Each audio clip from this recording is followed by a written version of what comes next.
All right, so I have some explosive news to share with you today, and you need to get this information out to as many people as you possibly can. I usually don't do a call to action this early in the video, but this is by far going to be my highest level analysis of the situation probably to date.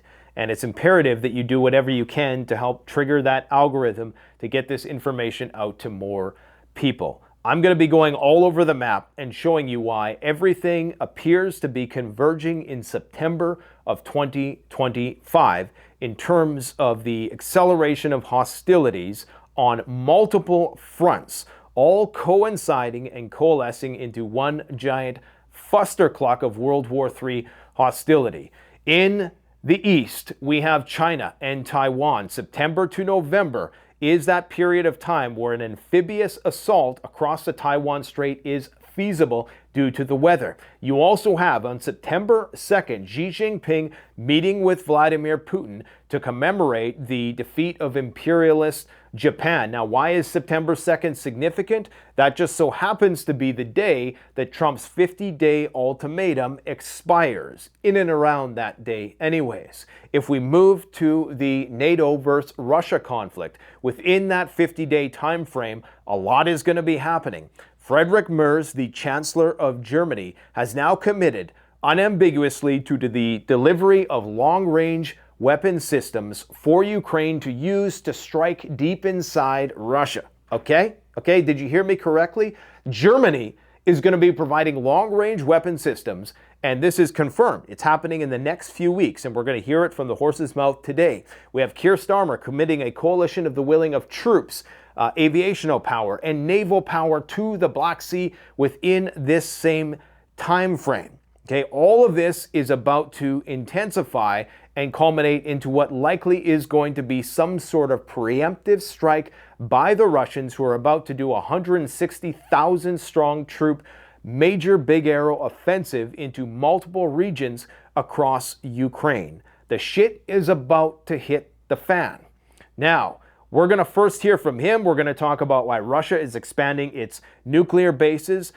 Let me remind you that the UK and France just made a nuclear pact that stands outside of NATO. You only do that if you are anticipating things to get very serious in the near future. We have Seymour Hersh, the guy who predicted with pinpoint precision when the Iran attack was going to happen, among other things in his illustrious career.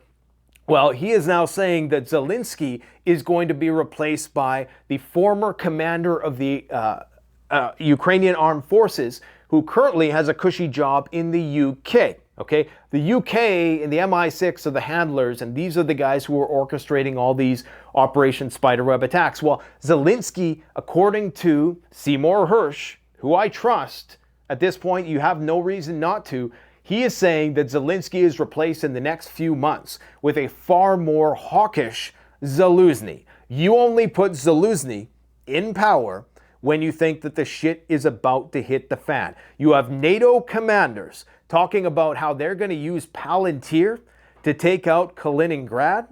Okay, you have the commander of the NATO armed forces in Europe talking about how he expects that China and Taiwan is going to pop off by 2027 in the best of case scenarios. So we got tons of stuff that we need to cover, but first let's start off with Friedrich Merz. This was just yesterday. I wanted to actually do this video yesterday, but I couldn't do it. But here, you got to listen to this, because this is absolutely crazy. In any other era, this would have triggered panic, but unfortunately we don't have the critical acumen nowadays in order to do this topic justice. But just take a listen to this. This is wild. We discussed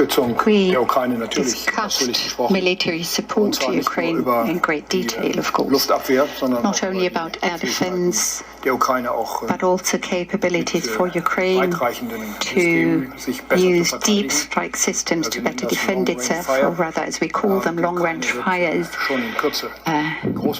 Very shortly, very soon, the Ukraine will receive additional support in that regard, also through industrial cooperation that we have started with Ukraine. We're not going to talk publicly about the details here, but the Ukraine will be much better positioned and use these systems and get the support of us with regard to those systems. Okay, just do not dismiss and minimize what you just heard. Germany, who's going to be forming a defensive pact, who already entered into a full-on defensive pact with the UK. Russia just terminated its technical military agreement with the Germans, which was mostly symbolic. It went back to the 90s. Not much was being done with it, but nonetheless, it's the final bridge to burn before the beginning of the lukewarm Cold War, or hot war, as some people like to call it. Now, just think about this for a second. The Germans, who initiated this conflict back in 2022 by committing only helmets, quickly progress from helmets to Leopard tanks, and now we're even talking about deep strike capabilities. They're even talking about Tomahawk missiles and missile defense shields. No-fly zones over Ukraine. That is what Zelensky is pitching to Trump.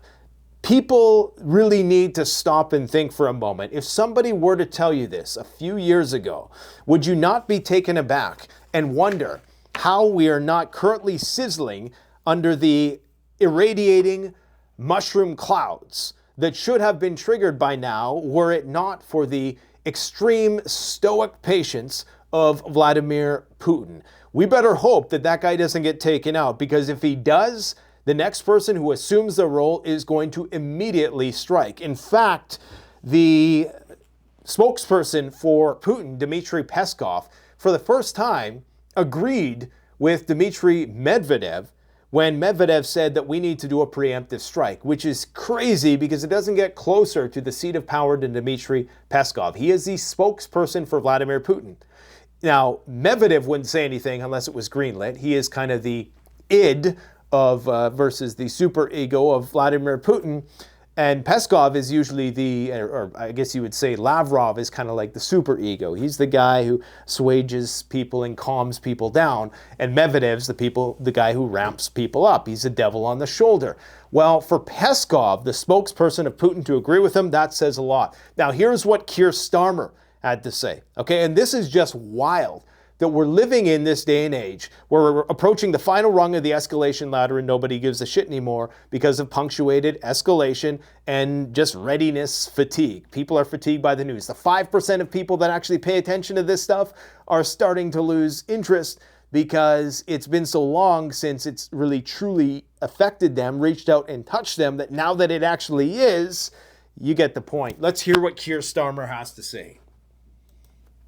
Satisfied, and so are the other members of the coalition of the willing, that those plans are now completed as far as they can be until we get to a ceasefire, which is why we had the meeting of the coalition of the willing last week to sign off those plans. But they are advanced plans now. They are capable of being operationalized. I am convinced. He's talking about putting troops in Ukraine, but I want you to think about something when he's talking.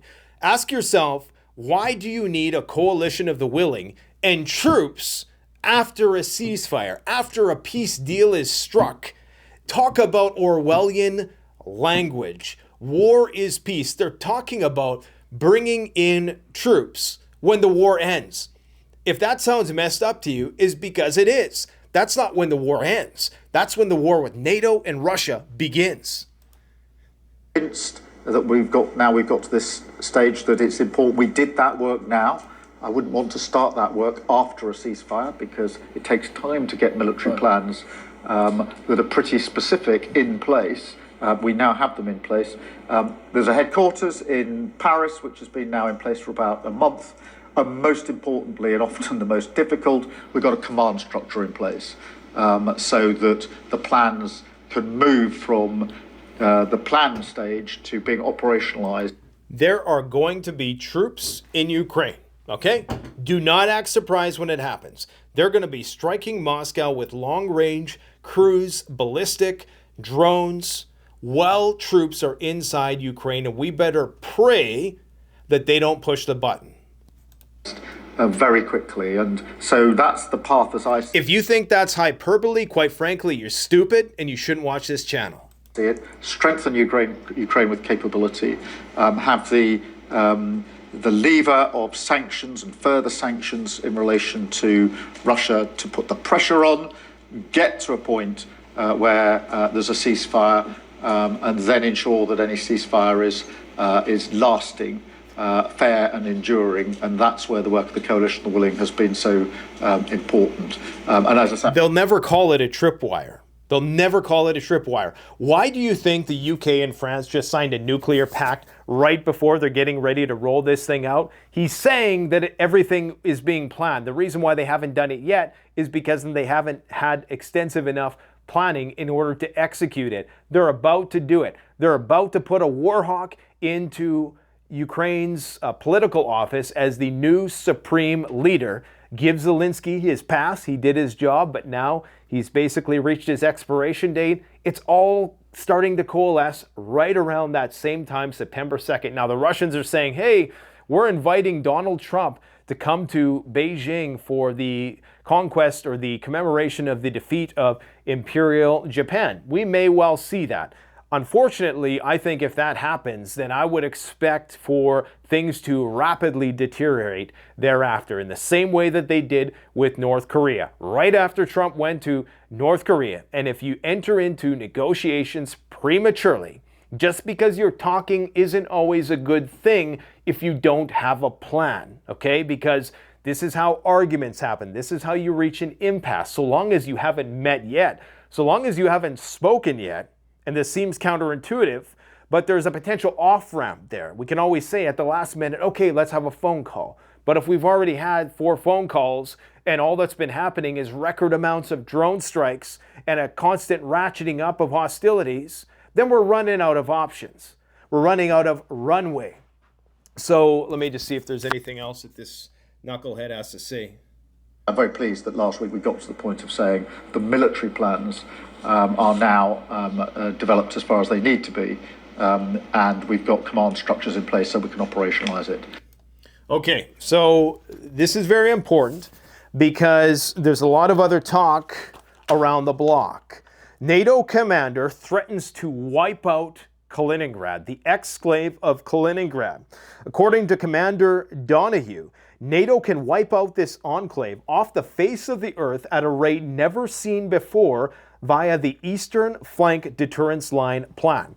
And they've been planning this for a long time. They're constantly running ISR ops around Kaliningrad. There's basically constant surveillance around there. They're starting to mine the borders. They're moving.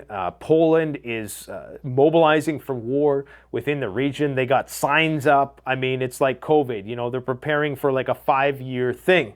Okay, so he has said, we've planned for this. The operation has been mapped out using Palantir's Maven AI system. Now, we got to talk about Palantir because Palantir isn't just a force multiplier. AI on the battlefield is a force exponentiator, okay?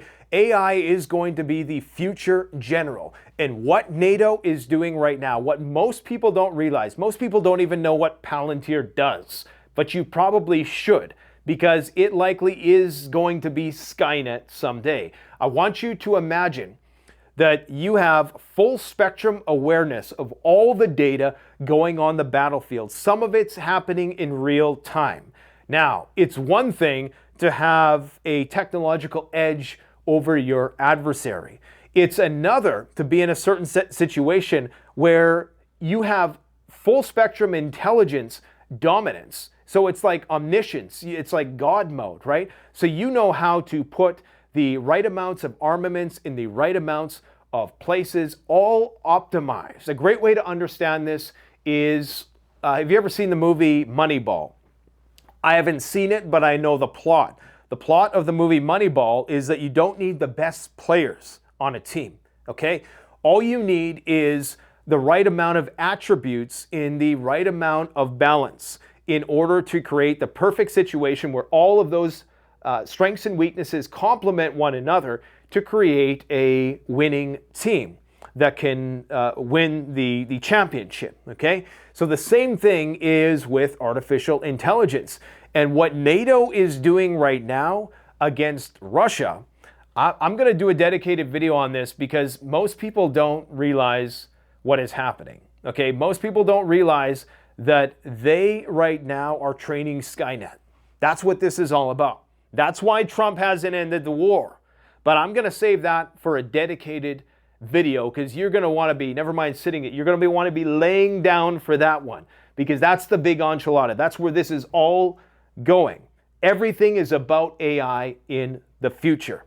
And if they have the full spectrum omniscience and they have a general that can make decisions in real time at lightning speed, the optimal decision in a way that a general, a human general with the few brain cells they have could never do, that's a game changer. It's a force exponentiator and it's going to change the battlefield. That is why they're so confident in taking Kaliningrad, which is home, I should remind people, to enough nuclear weapons to wipe Europe off the face of the earth.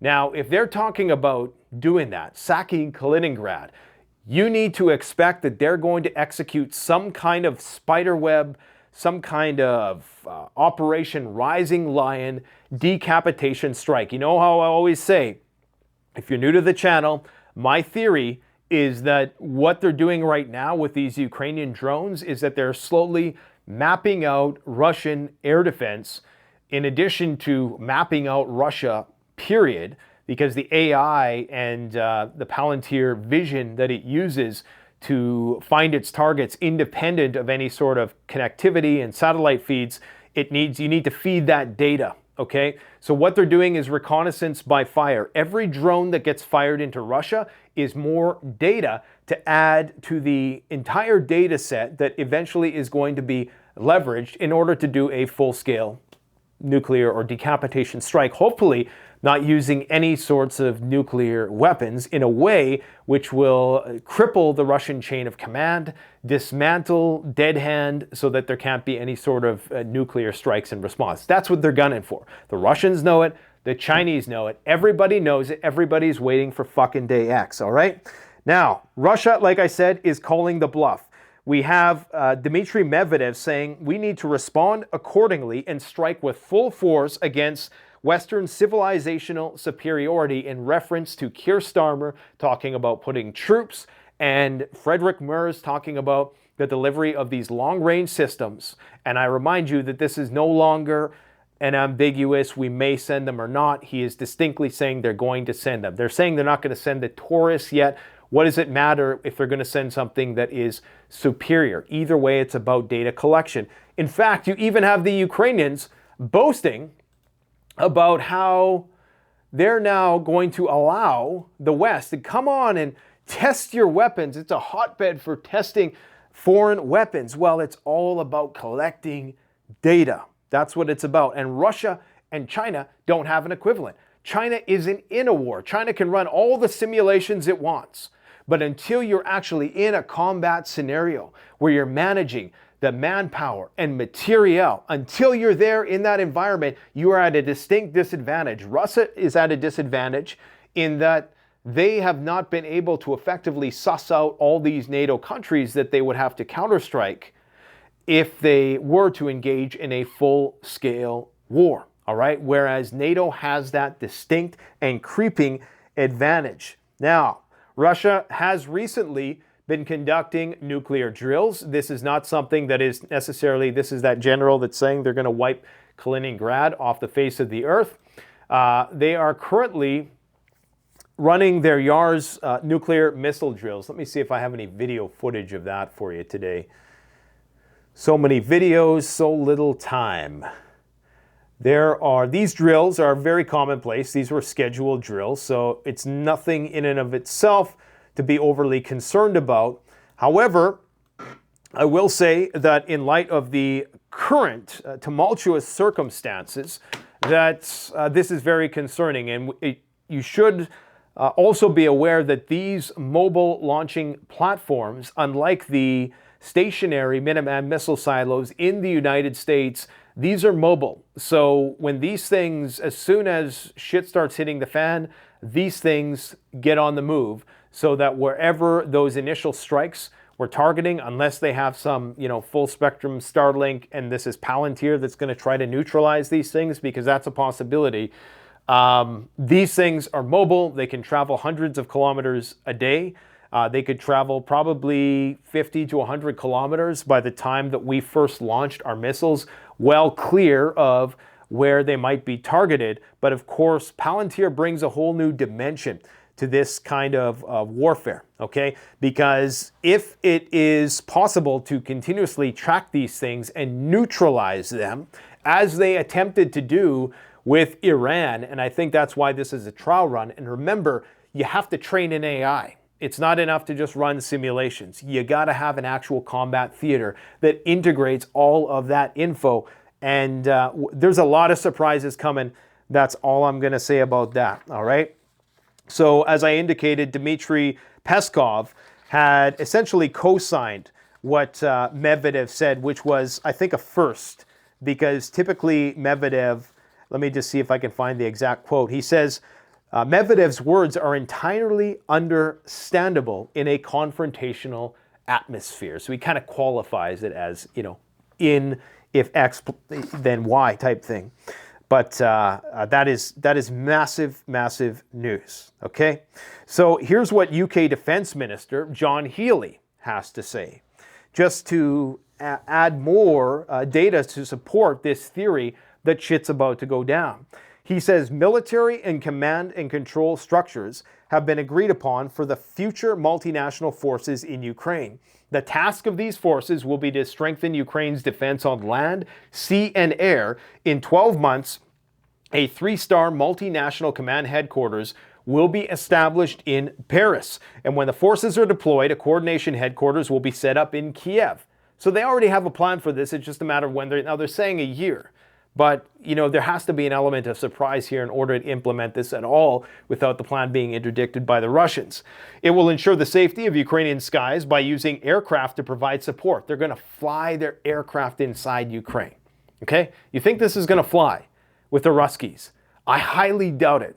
I highly doubt it unless they're willing to genuinely concede the right bank of the Dnieper and relinquish control of whatever parts of the oblasts still remain under Ukrainian control that the Russians have basically incorporated legally incorporated into their federal constitution, if you want to call it that.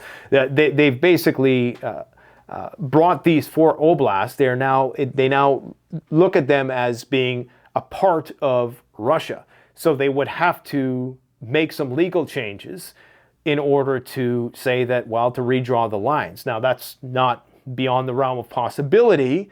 It's just very unlikely, seeing as they know that Ukraine is going to be used as a launch pad for future attacks, and that the whole goal here is just to get Ukraine to rearm.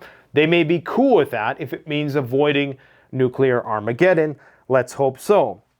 And when the forces are deployed, John Healey says, a coordination headquarters will be set up in Kiev, headed by a 2-star military officer, British military officer. It will ensure the safety of Ukrainian skies, providing aircraft for support, similar to the NATO airspace patrol mission, and will maintain maritime security by reinforcing the task force in the Black Sea with additional specialized items. Okay?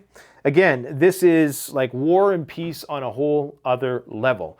This is how you subvert the process. Now, either they are making these claims, the coalition, the willing, so Russia will never enter into a ceasefire because they don't want to see Odessa and Kiev under the control of the West. So they're doing this as a ploy to sabotage any sort of potential peace deal.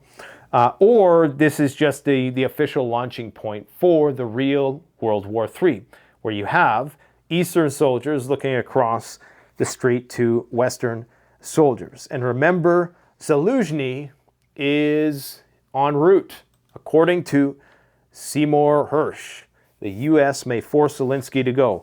And so if it is the U.S. forcing Zelensky to go, look how strong the relationship has been between the UK and the US under Trump, a complete harmonization of policies, where at one point people thought it was the UK acting unilaterally to ramp up the war in Ukraine. Now, clearly, Trump is on board, and I think it has a lot to do with people. Some will call them neocons. Maybe they're just pragmatists when you play this tape through all the way out, saying, hey, we need to get this AI trained up, because if we don't, then China's going to beat us. It's all about AI. The future really is about the weaponization of AI, okay? Now, Zelensky here is saying that he wants a sky shield with Trump. Now, I think this might be his last contribution to the end of days. Let's see what he has to say. Trump, and I said to him, I'm asking you very much. Let's discuss a strategic air shield for Ukraine. This is not only about the Patriot system. There are many other things. We produce a lot ourselves. We do a lot to protect our skies and our people. There are many drones that only we have. And we are discussing this with President Trump. That's bullshit. Anything Ukraine has, the U.S. already has access to or help assist in making. Told him that I really want to buy things from you. Things that only you have. And he told me that America wants to buy drones produced by Ukraine. I think... Look at this. Look at this girl's eyes. You see the end of the world in those eyes. She knows what's going on. She knows what time it is. I should say that at the time of making this video, Ukraine did a massive attack on Russia and vice versa. So the shit is really hitting the fan. The NATO Supreme Allied Commander, was it Alexis Grenkovich? He has said the following. NATO war with Russia and China could begin in 2027, which is just 2 years away. 2 years, not even really 2 years. It's like a year and a half, right? When we think Xi Jinping might take action and call Putin, and which is what he's going to be doing on September 2nd, Putin is actually going to Beijing to commemorate this, this memorial. And it should be recalled also that I'm not sure if that wasn't the day that the nukes dropped, but, you know, there's a bit of a angle there as well. NATO Secretary General Mark Rutte says if Xi attacks Taiwan, he'd likely call Putin to distract NATO. So what they're saying is they're going to start really coordinating their activities on these multiple fronts. All wars are one war. That's when it officially becomes a world war, and you get this hardening and this aligning of the various allies and axes involved in this thing. And that's when we enter into a whole new realm of escalation, and it becomes impossible to ignore.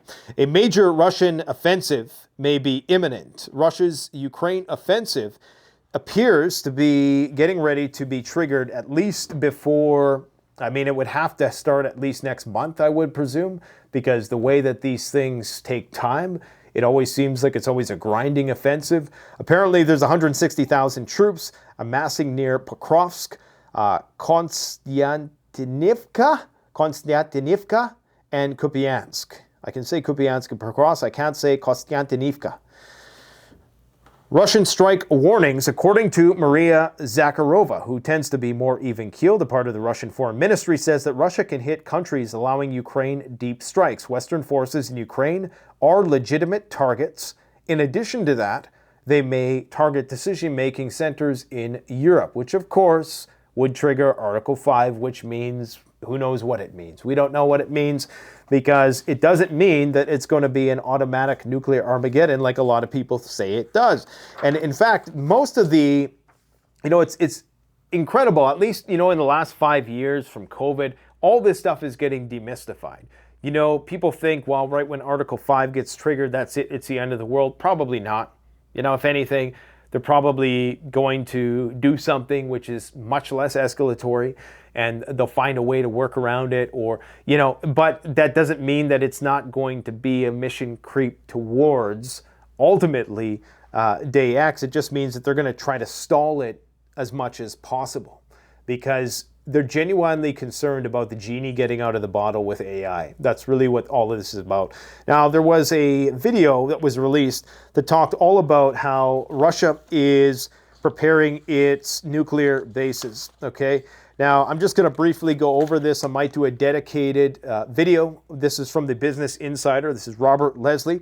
He's talking about how Russia is expanding 5 key nuclear bases, 4 in Europe and 1 in Alaska. Satellite images show new bunkers, roads, fences, and support buildings in and around these regions. Bases include sites in Belarus, Kaliningrad, Gadzayevo, and Kamchatka, and Novaya Zemlya, which is way up in the Arctic, which typically is used as a testing ground for nuclear weapons. In Belarus, they now host upgraded storage, likely for tactical nuclear weapons and Iskander missiles.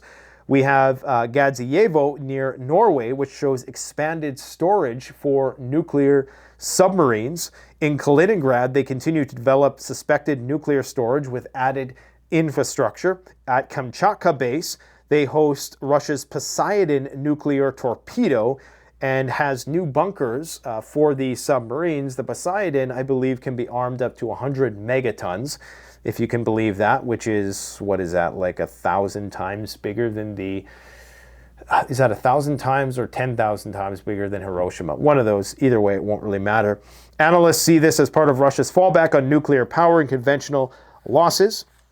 That's, of course, is clearly a Western slanted article. The U.S. is also modernizing its nuclear arsenal as global tensions escalate. Likely not to the same extent, but again, they're banking on Pivoti Palantir, baby. That's what they're banking on. Poland is also preparing for war in the Baltic. I don't have a map. This is kind of minutia, but it's important, okay? They're establishing a special safety zone along Swepol Link underwater cable in the Baltic Sea on 250 meters on either side. So these underwater cables that connect, parts of Europe together. One of these just so happens to run under the Baltic Sea, and Poland is establishing a safety zone around it, banning fishing, diving, anchoring, underwater activities. They're using this as a casus belli to essentially board Russian vessels that are parts of the shadow fleet that they call it, in order to, try to, I guess, put a stop to Russian oil smuggling, as they would call it, which of course is now going to be doubled down on because the sanctions bill that was being held back by Slovakia, who had a veto, has now essentially capitulated, and because they now have guarantees on the price of gas. So they didn't want to sign on to this because they thought that, killing Nord Stream, which is what this did, this killed Nord Stream. You're never going to have Nord Stream operational ever again. They're going to buy overpriced liquid natural gas from the United States, and that's going to be the end of it, and it's going to likely bankrupt Europe. But they wanted guarantees that the price wasn't going to exceed a certain limit, and I guess they got those guarantees. So now it's on, so there's more sanctions on ships.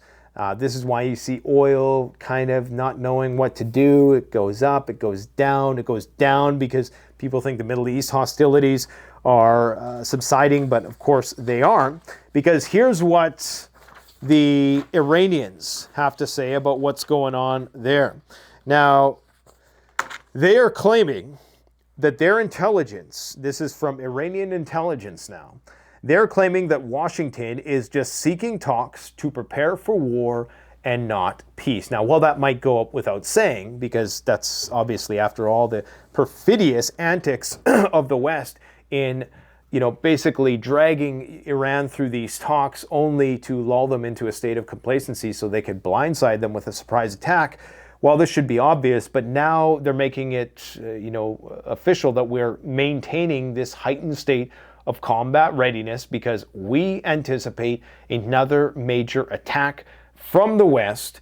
And you have a lot of reports now coming out with mixed messaging about, whether one of 3 of the facilities was damaged. Now they're saying that the one which was most unlikely, just scientifically from being destroyed, is the one that was destroyed, and the others, Isfahan and Natanz, were not completely destroyed, which doesn't make a lot of sense because we had the, what was his name, Ted Postel, who is a nuclear weapons expert extraordinaire on the channel, and he broke down why it was like almost impossible for this to have worked. So, and that's at the Fordo facility. So we know it likely didn't. They are still persistent on having nuclear enrichment in their country, and China has now officially backed them in that respect. So it appears as though the Chinese are going to be the ones who help out the Iranians if something is about to hit the fan there. So the Iranians are saying that they're not going to accept any form of disarmament unless Israel is itself disarmed. And I don't know how you're going to have checks and balances on that when they're the regional hegemon and the US is their ally. Canada is even preparing for nuclear Armageddon. Get a load of this. National Defense announces progress on the Arctic Over-the-Horizon Radar project as part of a $38 billion plan announced in 2022 to modernize North American Aerospace Defense Command, NORAD, over the next 2 decades. The Department of National Defense announced today the selection of the first transmit and receive sites for the Arctic. So they finally picked a site. That's how long it takes to do shit around here. Can you believe that? The Chinese would have had this built in a couple weeks. In Canada, if you want to build an overpass, you can pretty much write off a few seasons. Everything takes forever in this stupid country. And I don't mean that like the people, I just mean the government, the regulation, bureaucracy. It's fucking stupid and it's annoying. Sorry about that, but that's just it. My Canadian came out there, right? I made up for it. I said sorry. The U.S. is pushing Europe into liquefied natural gas. We talked about that. Europol did a big bust of Russian hackers. India says it's ready to dish Russian oil if Trump makes good on his promises. They're saying that, okay, fine, we're not going to do this game where we buy the Russian oil and sell it to the international market. They also are dependent on it. They don't just use it for arbitrage, but 35% of their oil comes from Russia, and they're saying, okay, we'll buy it from Canada, we'll buy it from elsewhere instead. So that's going to drastically increase the price of oil if Russia is completely cut out of the market.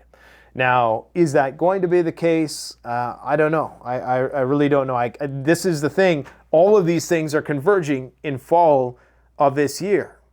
So, oh man, it's so hard to say exactly, but we can say one thing for certain.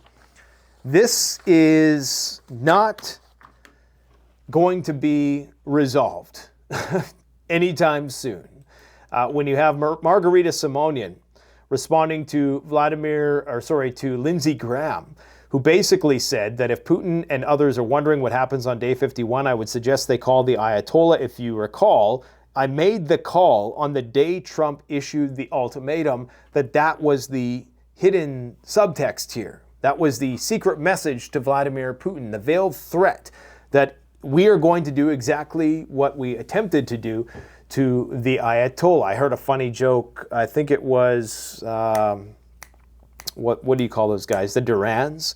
They were talking about how this is the threat to put a hole in the side of a mountain.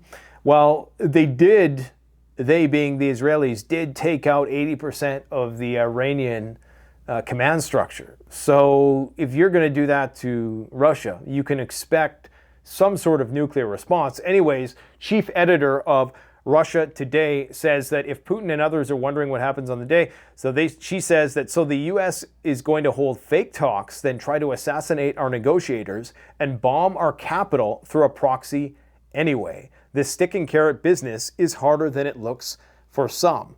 So, that's a surprisingly phlegmatic response for threatening to have your country wiped out. But I think the Russians get what's going on. This 50-day ultimatum should not be underestimated. Retail activity hits its highest level since 2018. I got all kinds of people coming up to me, asking me what I think of crypto. People I never would have expected asking me, you know who you are, asking me about crypto. And all I can say is, when grandma starts to say, hey, how do I buy Dogecoin? That's when, one of the guys before the 1929 stock market crash, he said, when the shoeshine boy starts talking about stocks, that's when it's time to get out of the stock market, right? because that's when you know you're in full spectrum FOMO and the whole thing is about to crash. And I mean, you know, do what you want, but I would just be careful, tread very lightly, because the fundamentals do not justify it in any way, shape, or form. The Epstein thing and the Trump stuff, here's what I think about that, okay?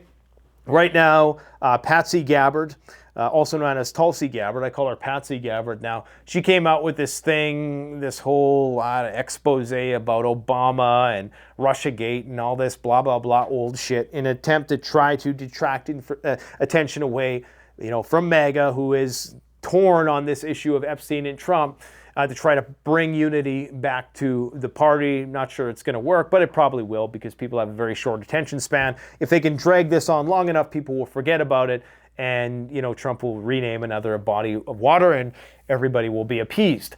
But here's what I think about this. So he's going to be suing, I believe it is the Washington Post, or is it Rupert Murdoch, whoever owns that agency. Not the Washington Post. Is it the Wall Street Journal? I can't remember. Who cares? You know, mainstream shit media, right? One of these mainstream shit medias, he's going to be suing for $10 billion. And I believe he would only be doing that if they knew that they were going to win. So what I suspect is going on here is that a fake story was intentionally leaked so that it could be easily repudiated, and then Trump could be indemnified, at least in the court of public opinion, from future accusations about Epstein. He could always, you know, he could always bring up how, well, you remember that one time they made up these lies about me with Epstein? Well, this is the exact same thing. And I think that this is an attempt for Trump to be able to get out. Now, I don't know if his handlers set this up for him or what, because, yeah, even the language being used here, and it's so on the nose, like it's so obvious that it really does look like something that was intentionally leaked for the purpose of trying to absolve him of wrongdoing. Because once, of course, he wins this case, then he'll be able to say, you know, it's all lies, even though it wasn't. Let's get real. UK to lower the price cap for Russian oil from $60 to $47. And Russia says, fuck you, we're going to trade gold on the St. Petersburg exchange. Gold still hovering around 3,333 degrees. I have a new understanding of things, and it's that in a post 33rd degree world, either we go into AI, Star Trek, utopia, era of abundance with no more game theory, no more scarcity, or it's Mad Max Armageddon. It's really a coin toss at this point, folks. So, yeah, keep on prepping, man. Thanks for watching.